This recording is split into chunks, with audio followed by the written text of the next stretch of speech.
Hello everybody, Chris here, and in this video I wanted to compare and contrast some of the systems that exist out there for building websites up. So the three main categories here I want to talk about today are content management systems, aka CMS. This is your WordPress, your Drupal, your Joomla, systems that have a core that you build your website upon, and in many cases you can build the website without needing to do any code. But for many companies out there that kind of do agency work, they might take the base code and then write stuff on top of it to kind of customize your site, but still building off of that base code, which is nice. Then you have drag and drop kind of website builders. This is your Wix, your Weebly, these different sites that exist out there, like sites that let you host sites in a sense, and you pay for these services. Actually, in many cases, they do have free versions, but and we'll get to this more, but one of the problems of those is, of course, that the free services will kind of limit you, so it really encourages you to go for the paid versions. And then you have coding your website from scratch, which at one time was like, oh wow, it's a cool idea. You just boot up some HTML code, and you write some CSS, and then bam, you have a website. But there's quite a lot to critique about that idea. So let's go back to CMSs for start, and we'll talk about some of the advantages, then the disadvantages, move on to drag and drop, and then move on to code from scratch. So the first thing I want to comment on about CMS systems is that you obviously get a huge head start by using one, which is one of the reasons they're so popular. So in how the base PHP code, the core system, what WordPress actually is, or what Drupal actually is, built into that code, you have developers, or really a team of developers, the core developers for those platforms, that have written all of the code that explains how the PHP system is going to talk to your databases, often how a blog post is supposed to look, setting up categories and tags and how they're supposed to work, creating many of the hooks that plugin and theme developers use to kind of make their plugins and themes actually interact with platforms like WordPress properly. There's just a lot of code, a lot of hours of development time that have already gone into the base packages of WordPress, Drupal, and Joomla, those kind of platforms. That just, it really makes it a lot quicker to get started on those than it would be if you were creating your own website from scratch. So you could think of it like thousands of hours of development. It's already done for you. It's already a standardized package that you can build your custom stuff up from, where the main stuff that just every site is going to have anyway is already core. And I mentioned a bit themes and plugins. These are really big in CMS systems, probably a lot more than Wix or Weebly, at least from what I've seen, where you get third-party developers or companies even who will specialize in making these themes and plugins. So a theme, kind of the visual side of thing, how everything would be laid out, what colors, what fonts, what style of showing how posts look on a page. Would it be top-down masonry style, grid, things like that? Should the menus drop down, blah, blah, blah, on and on. All that visual stuff is really determined by the theme. So there are many themes you can check out on sites like ThemeForest, where, well, free and premium themes, I should really mention, where you can just get a head start. You don't even have to like build up your own theme to stick on the WordPress platform, because on top of WordPress, all these developers out there have made their own kind of custom themes that you can just install to any site and get going without having to code it yourself. So themes, free and premium, being out there available for download, and a lot of them, is a really nice advantage. So just like that with plugins, for more of the what does your site actually do side of things, plugins are very useful. So they'll usually be these little scripts that do things like interact with the database, allow you to create new post types. Let's see, what else? Social media icons, that kind of stuff, where these plugins, you install it and you get that functionality instantly. Now, of course, you can, I mean, if you know how to code, you can write your own custom plugins, and that's all well and good. But the fact that there are all these great plugins out there already is another way to make your site get up and running way quick. So definitely a plus there, and CMS systems definitely going to have the most of those from what I've seen. So whenever you have all these plugins and themes or just the core code, basically whatever changes you want to make on top of it, you can go ahead and do. So you can edit and make modifications on top of the core code or the third-party themes to your liking. At least if you're in control of the web server or you have access to it, being able to upload FTP files or whatever, you're going to be able to make whatever changes to the code that you want, as long as you know what you're doing and you can actually get there. I think there was a bug out there, but ignore that. Um, that said, although you can basically do whatever you want to the code, you may not want to go ahead and do that. If you blow up the core code, like the core WordPress files, that can really backfire on you. You can blow up your site and you'll have to load a backup. You did save a backup, right? So you have to be careful about that kind of stuff, for sure. But once again, as long as you know what you're doing, having the ability to make those changes is good, obviously.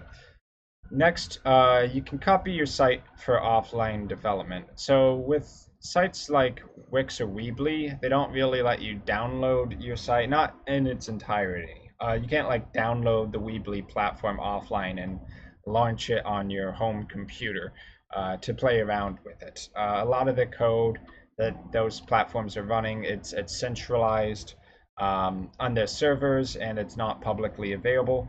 So at best, you can really only maybe create a custom theme or create custom plugins, and even then, I don't think you can use certain languages like PHP. It's like all got to be written in uh, JavaScript or like .yaml files. Don't have a huge lot of experience there, but I did read up on it a couple times. Okay, so let's get to the disadvantages of a CMS system. If you want to make changes and you are not a designer or developer yourself, the costs on basically building your site are going to be moderate. So this can be anything from like $500 for really basic stuff, and I mean really basic stuff, to thousands. I think probably around $5,000 for a pretty standard site that has some nice extra features is not going to be unheard of in development costs. And yeah, you can try to minimize that. You can try to like I don't know, install a bunch of plugins to get the functionality you want. Though the more plugins you add, you might eventually break something, and then what if you get all these errors? You're going to need to hire someone to go and fix them anyway in the end. So you can get around it, and if you want it the most basic of sites, like you just want a blog, you can definitely get it up there for free, just plus web hosting fees. But for any site that's worth its grain, there's going to be a developer cost associated with it. Also CMS systems, particularly ones like WordPress, because they're so popular, they're kind of prime targets for hackers. So a lot of these bots crawling the web, I mean, if you install plugins like WordFence Security, you'll see this, that you'll get like 100 hits a day from these random bots from overseas countries. And for the most part, it's not really harmful or anything like that. But I mean, you never know. Someone might release some kind of what kind of crack or virus that specifically targets WordPress, and you might be on the back end of that. It'll exploit vulnerabilities, and the platforms which are used the most tend to be the ones that hackers want to target because they want to affect the most people possible. Common sense, right? So I would say though on some of these CMS systems, because a lot of the plugins are third party and sometimes there's not really going to be like quality standards. I mean, quality standards process which makes sure that everything works all the time. Sometimes you're going to get plugins or themes that just break. Maybe they're outdated, maybe they were written poorly, and that's going to mean that either you need to fix it or you need to wait for them to fix it. Just stuff is going to break. The more stuff that's from all these different third-party sources, the less likely they are to just play with each other nicely. So that can be a minor problem. But yeah, if you use like the best plugins and themes and you go for the premium stuff like WooCommerce and you use the official WooCommerce plugins, which might cost you a few $100s depending on your needs, um, then you're probably going to run into less issues there because those are well-respected products. And then, like, if you go check out ThemeForce, there's a lot of pretty random stuff, which may be questionable at times. I mean, sometimes you see, I see plugins that don't even have proper grammar written into them, um, which isn't great, but hey. Okay, so next up, back to drag and drop platforms. So Wix Weebly, once again. Other ones out there do exist. I guess Squarespace I've heard of. Haven't really looked into it. These are definitely the quickest to get started with. So when you go look at these services like Wix or Weebly, they're expecting you to basically have no coding skills whatsoever. They're just like, you're just like, oh, I'm a small business owner or a wannabe blogger and I want to start a website, but I have no idea how. I don't even know uh, like how to use an FTP upload tool like FileZilla. Well, that's what Wix or Weebly try to get you. They're like, we can set up a website for you and you don't even need to code. Well, you can just use a drag and drop builder. And I mean, they do actually do that for you. Well, give you the tools anyway. So most of these sites are going to have a pretty visual drag and drop builder, which, by the way, you can get as a plugin in WordPress or Drupal to basically get that graphical interface when you don't want to code your pages, but rather you just want to drag like elements onto them, like these little boxes or displays or buttons and that kind of stuff, and just have it work.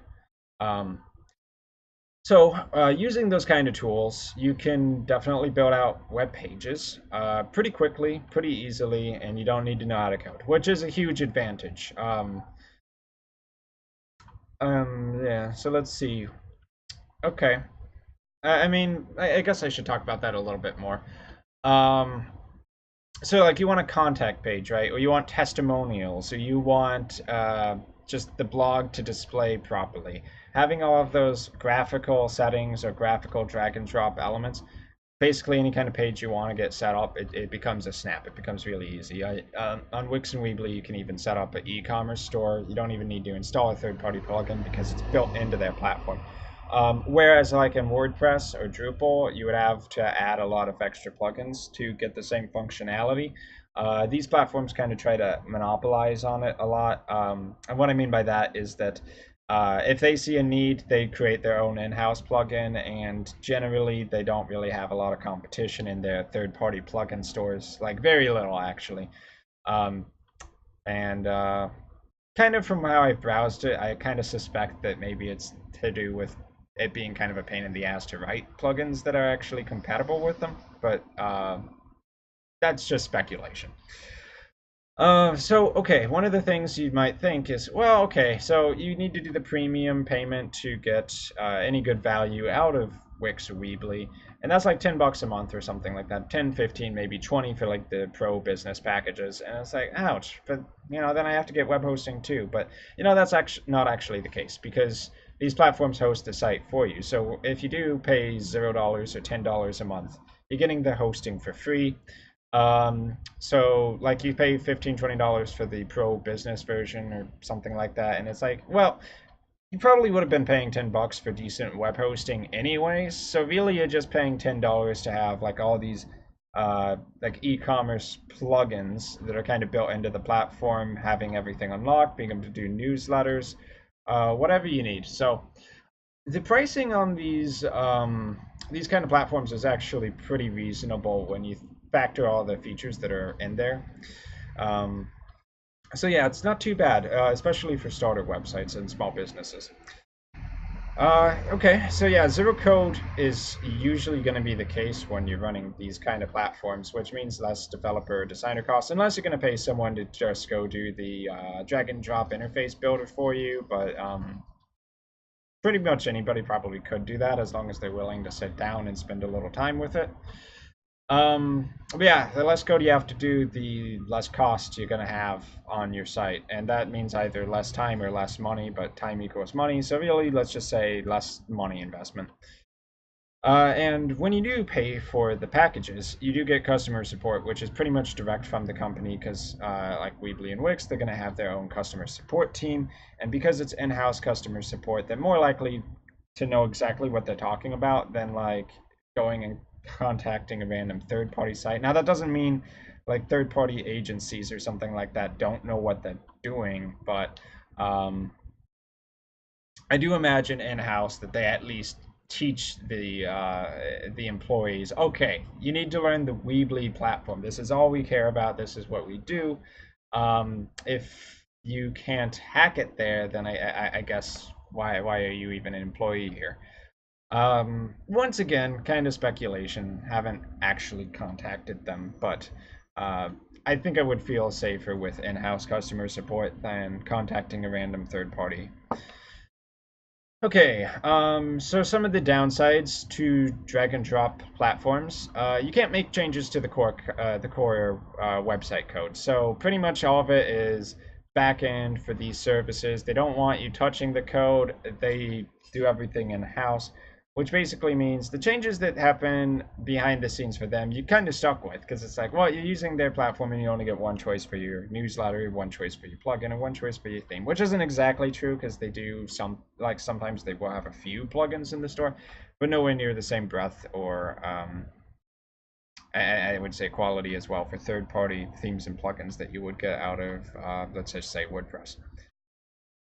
And yeah, I keep talking about it, but yeah, smaller third-party support on those platforms, definitely for plugins and themes. A lot of the ones that do exist already existed on those other platforms, so you might get a big plugin developer that makes like one product on WordPress or something like that, and they've ported it over to, let's say, Weebly or Wix, but not too many of them, honestly. Like it could be condensed down to just a few pages.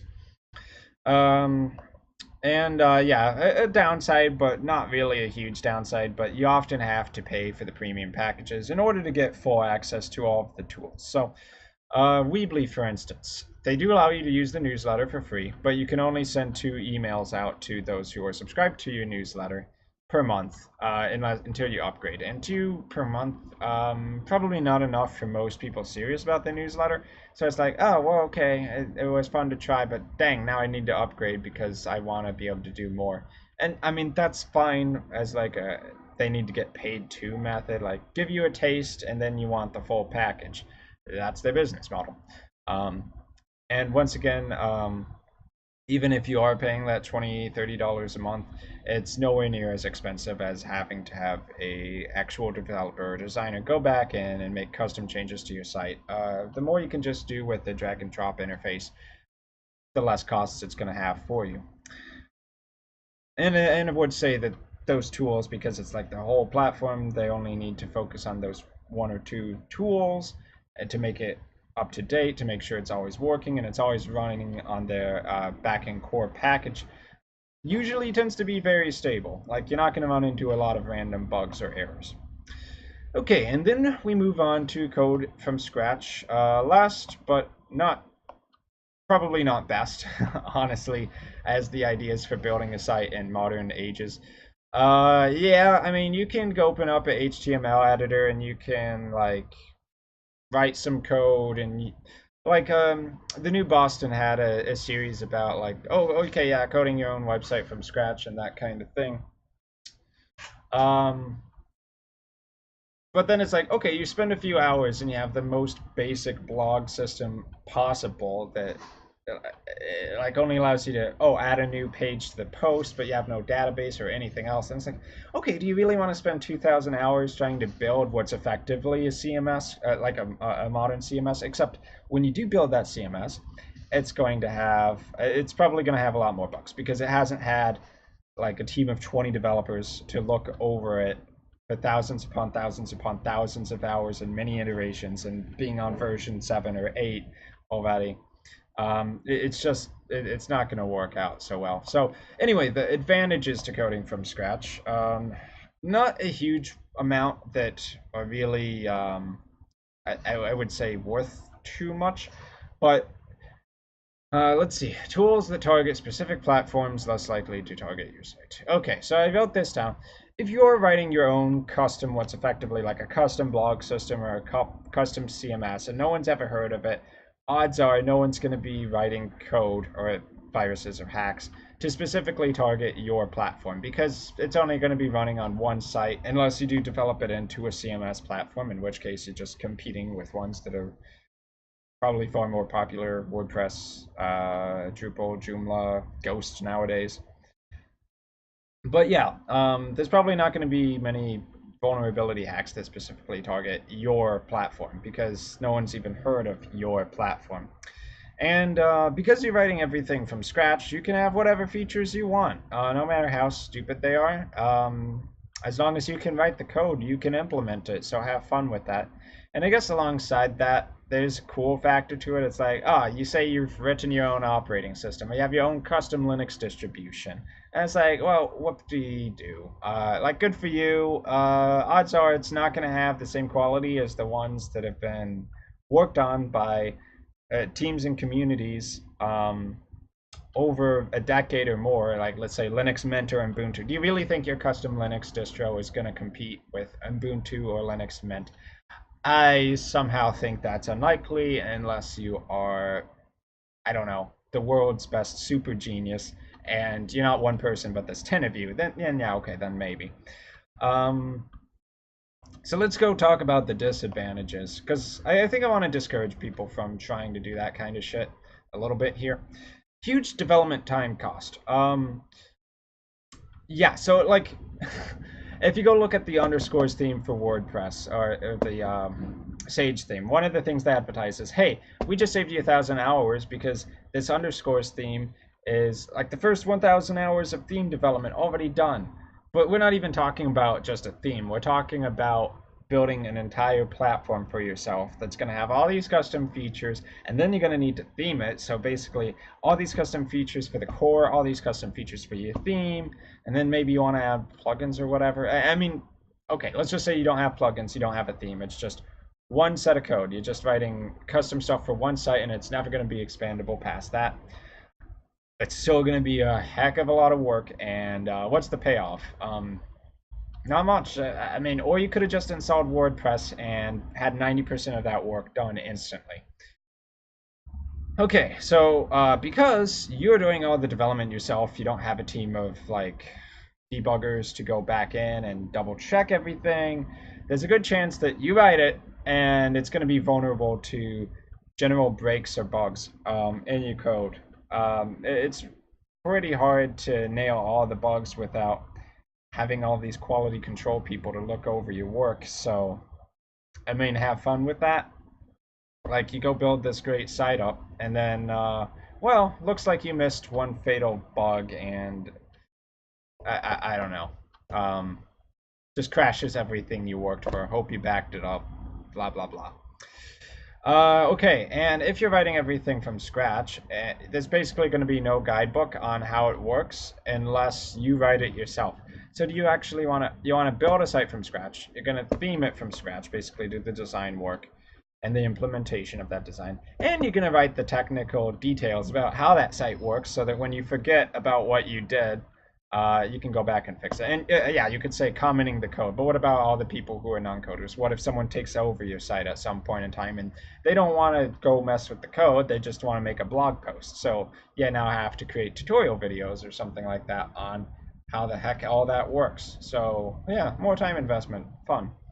And third-party tools, and I'm not talking about plugins here, they may not know how to interact with your site, or maybe you have to do extra work to make sure that your site can interact with those tools. So, I mean, because I've never tried that heavily to do this sort of thing, I don't know exactly how the specifics would work out, but let's just take an example. So like Google Webmaster Tools. They crawl sites. They're good at crawling WordPress sites because Google knows what the hell a WordPress site is. But do they know what your custom solution number 54 site is? It tries to build up, let's say, like the XML sitemap of your page. Is that going to work out smoothly? I mean, maybe it does, but things of that nature. sites are gonna crawlers are gonna look at your sites, or third-party tools are gonna look at your site, and they might not necessarily know how to read everything on it. Um, and that's kind of a question mark here, because once again, okay, I haven't been there and experienced that specific situation, but this does strike me as one of the things where it's like, well, if you want it to work with anything outside of what you've written, you're going to have a lot of fun with that. Basically, kind of creating your own what would be like plugin code if you were working on a CMS. So, not great. And that kind of wraps it up. Yeah, that's basically the three options for how you can build your site these days. Obviously, CMS systems are pretty popular, but also drag and drop systems have been becoming a lot more powerful in recent years. I mean, I think I remember taking a look at sites like Wix or Weebly, like a decade ago when they were just really new and kind of laughing at them like, oh man, these are kind of joke sites. It's sort of like I don't know, Google Blogger or something like that. These aren't real serious services. But now I look at them today, and they're more trying to target small business owners who are kind of serious about building a site, but maybe don't have $10,000 to or $5,000 or $10,000 to pay a developer to just build everything from scratch. So they're definitely getting up there in terms of just streamlining how hard it is to build a site and giving you a solid, stable platform to build it on. Oh, one more thing I would say as a disadvantage to those drag and drop sites is that it may be hard to export your content off of the site. Um, Depending on which platform you're using, they might not have like an export everything to CSV format. So how are you going to export your blog posts if you decide to change platforms? That kind of thing. I mean, sometimes they have those tools like Wix or Weebly. One of them has like export your store, and one of them might have like export blog posts, but it's not necessarily guaranteed. So you have to be careful. Think about that. Like if you're going to start on Wix or Weebly, how are you going to get your site off of that if you ever decide to shift, migrating to another drag and drop tool or paying for a heavily custom CMS site? Definitely something to think about. But yeah, CMS systems, of course, for those people who want either a pretty easy to set up self-hosted blog, or they want to develop some custom features for their site, like they kind of want what's effectively like a custom plugin or something like that, or a custom theme. CMS systems can be a bit more flexible than the drag and drop systems, but that does have extra costs associated with them, obviously. So you have to keep that in mind. And coding from scratch, generally speaking, unless you have a team that's basically going to be dedicated to just developing a platform like a CMS, kind of seems like a futile effort at this point. And I probably would not recommend that. It's a fun pet project, though. I mean, I'm sure you could learn a lot from, I don't know, building your entire CMS system up from scratch, and then being very frustrated that after all that work, it's nowhere near as good. So that's my thoughts on content management systems versus drag and drop sites like Wix or Weebly versus code from scratch. I'll have some links in the description if you want to kind of follow along and go check out some of these things. Aside from that, I've been Chris. Thanks for watching, and I'll see you guys in my future video content.